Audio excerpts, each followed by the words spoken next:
Okay, serious here. Think for a moment about this date in 1989, when a government that holds American debt and provides for a wide swath of our daily lives took action to deal with those on their soil who want freedom and democracy. And in the process, these people were mowed down at will by the Chinese military. Now, China would prefer you call it the June 4th incident. The world, not under communist rule today, still refers to it as the Tiananmen Square massacre. It was a moment in history that, like so many others, we simply cannot forget for what people tried to do, simply tried to fight for freedom and democracy. Rock on, true believers. See you tomorrow, right back here on MidPoint. Tiananmen massacre was the very first in the history of mankind in which a government of a large size publicly massacred its own peaceful demonstrators in front of the whole world. The noise of gunfire rose from all over the center of Peking. It was unremitting. On the streets leading down to the main road to Tiananmen Square, furious people stared in disbelief at the glow in the sky, listening to the sound of shots. Heading down the road was a hazardous business, but hundreds of people cheered as buses were set alight and army trucks caught fire too. They yelled and shouted, and then as troop lorries were seen moving down the road, there was gunfire from those lorries. The troops have been firing indiscriminately, but still there are thousands of people on the streets who will not move back. The bicycle rickshaws scooped up the injured. Others were shunted onto bikes and pedaled to hospital.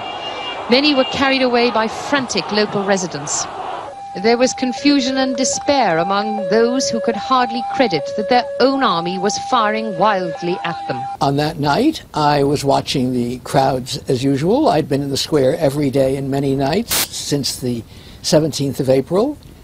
And we never thought anything would happen, no police, no army, and then all of a sudden, at about 11 or 12 at night, the army began to come into the square, and they began to shoot people and beat people up, and I got in the way of the Wujing, the armed police, by accident, so they beat me up, they knocked out these teeth and these teeth up here, fractured my arm and gave me a concussion, and then I left the square, and the doctors and nurses got out of this ambulance, this white van, in their white smocks and hats, and began to try to help the people on the ground, and then the soldiers shot down the doctors and nurses as well.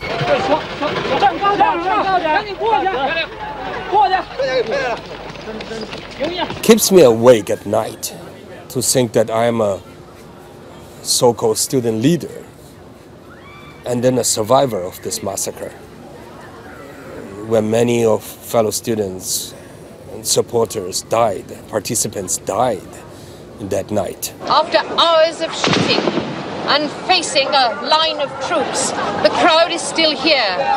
They're shouting, "Stop the killing," and "Down with the government."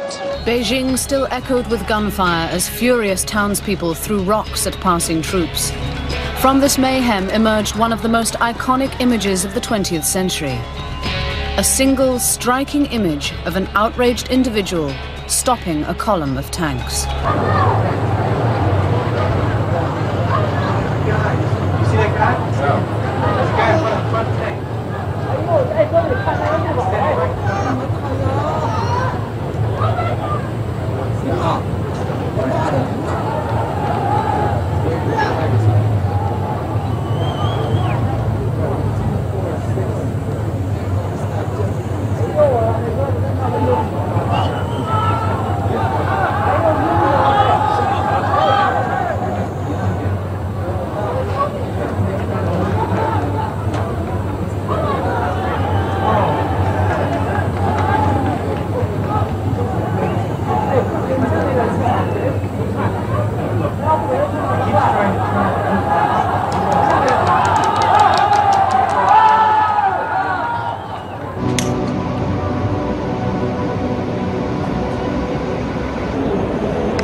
我哋嘅燭光係照遍整個維園。